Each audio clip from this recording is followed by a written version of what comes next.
I'm gonna show you how to disable the automatic restart on the system failure, or how to fix a PC that will randomly restarting. Friends, Windows 7 is configured by default to restart immediately after a blue screen of death or other major system problems. This reboot usually happens too fast to see the error message on the screen.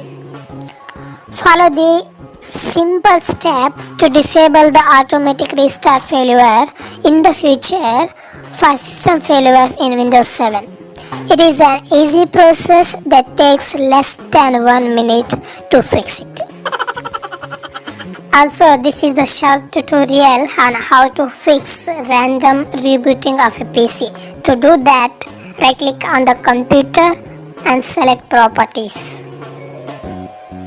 Also, you can do that same by clicking on start menu and right click on the computer and select properties. In that left side, we have to select system protection. In that system protection window, click on advanced tab. In that advanced tab down menu, startup and recovery section, select settings.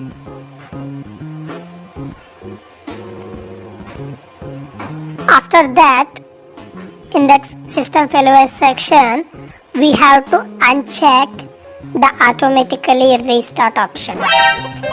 Friends, make sure this is the important step to disable automatic restart. Just uncheck that automatic restart. That's it, friend. After that, we have to click on OK. Friends, this is the tutorial. We have fixed automatic restart after a get error.